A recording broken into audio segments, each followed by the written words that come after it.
And we're going to have a chat with Shebahn Aherne very shortly, our Scotland correspondent. But before that, Shebahn caught up with Scotland's Grant Hanley earlier on today and asked him if the team were overhyped for that opener on Friday.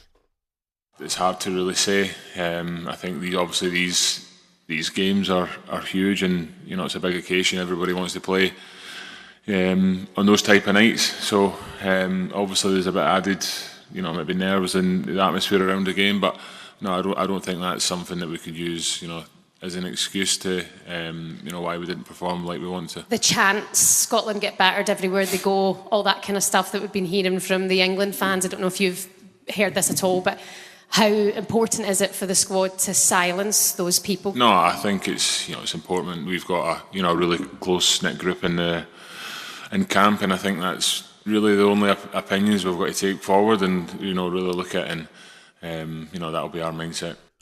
Very brave of Shebahn to bring that up. That was bold, Shebahn. Hi, Shebahn. How are you?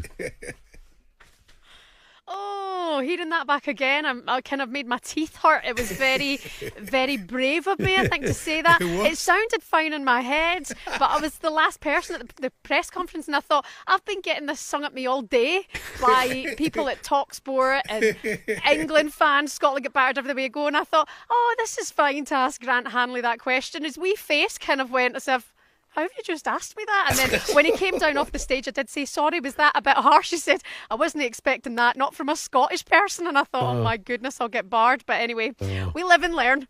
Yes, it was brave. It was a good question. And he got onto the pitch because that challenge by Ryan Porteous, you won't see many worse in the tournament, so that's something for Scotland. It was fairly nuts. It was mad, wasn't it? And your question about being overhyped possibly came from that, because it was just a mad challenge.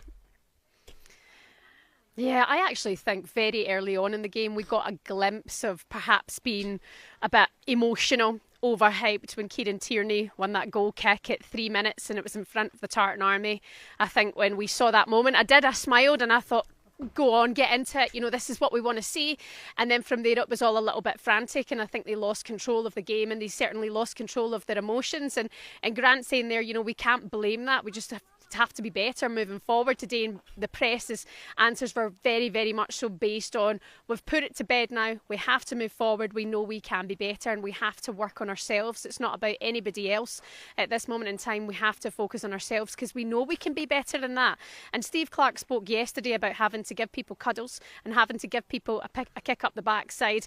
But Ryan Porteous, as you mentioned there, he was one of his cuddles. As if he's had a good run recently. He's not been sent off in a few years, but that challenge was an honest challenge. It just didn't do well when it came to the outcome, and thankfully Ilkay Gundogan's okay. I actually saw him in the tunnel after the game and he was all iced up, and I thought to myself, oh goodness, please let's hope that he isn't injured, but we believe everything is okay. I wonder how Steve Clarke worked out who wanted the kick up the backside and who wanted the cuddle. So I thought maybe as they all came back in the dressing room after the game, he was saying, cuddle over there, backside over there. So he's just picking them off one by one. They're too big.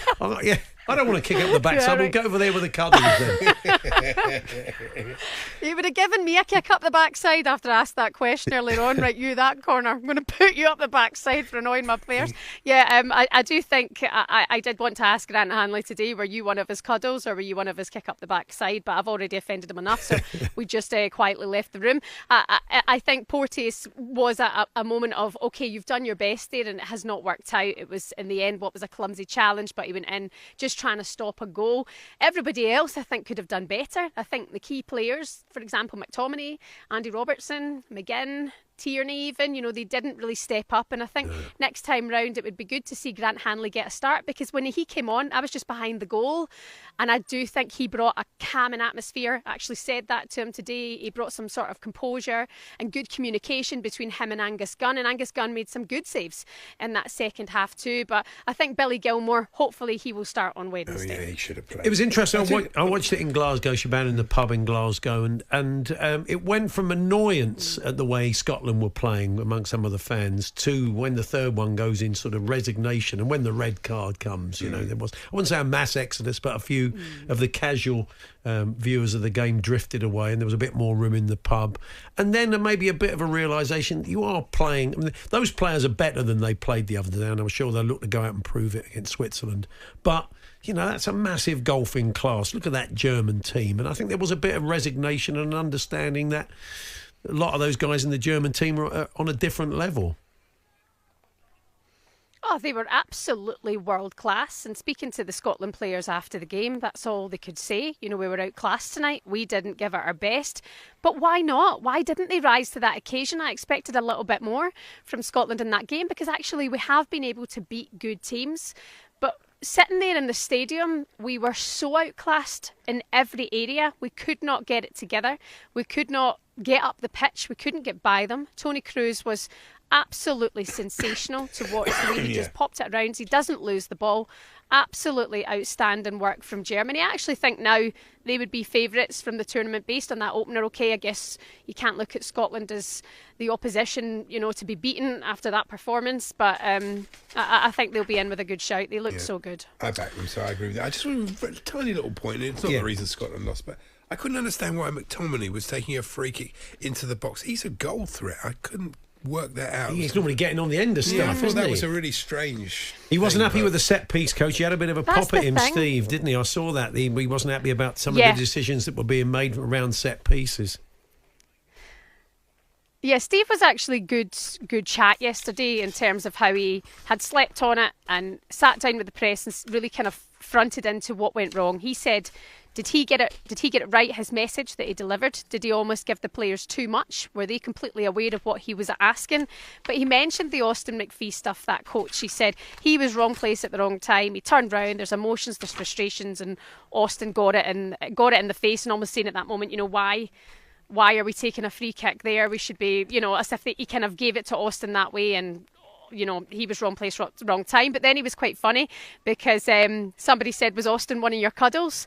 And he said he's got long blonde hair, but I'm not going to be giving him a cuddle anytime soon. So, he did kind of make the press room kind of have a giggle yesterday, Steve, albeit it was rather doom and gloom.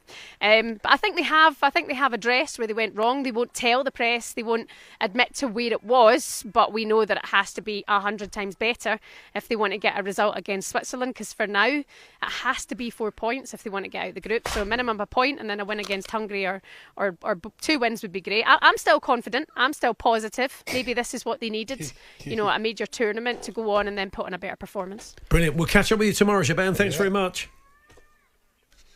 Speak soon, guys. Have a good one. Shebahn Aherne there. Thanks to our good friends at Carling. 18 plus. Please drink responsibly. Camp updates on talkSPORT with Carling, the UK's #1 lager. 18 plus. Always drink responsibly. Not had a chance to go to Wally Clink yet with everything going on. Romania against Ukraine. We did describe the goal. They'll be out for the second half very shortly. But Ollie, what was your overall view of that first half?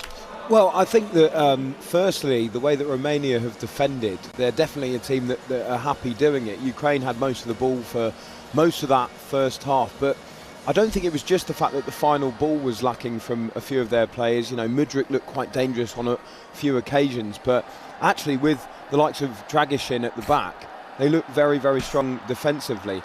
And then they're a side where if they can get in front, and they did through an absolute perler from Nikolai Stancher. I mean, it really might be one of the goals of the tournament. Really poor error from the Ukraine keeper, Lunin. He gave the ball away, and then it eventually came to Stancher on the edge of the box, and he's curled it into the top left-hand corner. But now Romania are in front. They've got a lead to protect. It might be pretty difficult for Ukraine to get back into this game. Really good game, and that goal as well really brought it into life as well. I've got to say as well, Paul, the atmosphere, the Romanian fans are causing an absolute racket inside the stadium as well. The second half will be live on talkSPORT too, but at the break at the Allianz, it's Romania 1, Ukraine 0. Thanks very much. Thanks, Ollie. Yeah, Ollie, it is live over on talkSPORT 2. Just download the app. It is the easiest way to swipe between talkSPORT and talkSPORT 2, and indeed all of our sister stations, chat music and otherwise. The culinary European Championships unfolding. We've already, apparently, according to their national dishes, the red borscht of Ukraine should be beating the cabbage rolls of Romania, but that is not the case, despite how you voted on Twitter. But it's pretty clear that you prefer mussels and chips to dumplings with sheep's cheese, because Belgium have seen off Slovakia 69%. I'd say the chips is doing the hard work. They are doing the heavy lifting, the chips. So, one more to go. That means Belgium are going to win the 5 o'clock game. We've still got the little matter of the 8 o'clock game, of course. And we're going to be talking France in the next hour. We'll look at the national dishes of France and Austria. If you still want to get out to the Euro, Simon Calder, the travel expert, will be joining us to chat about that and all the mayhem yesterday.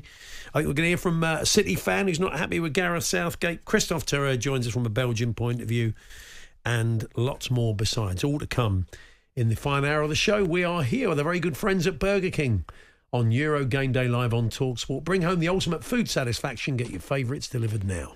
Paul Hawksbee and Andy Jacobs, Monday to Friday afternoons 1 till 4 on AM, on DAB, via the talkSPORT app and on your smart speaker. talkSPORT.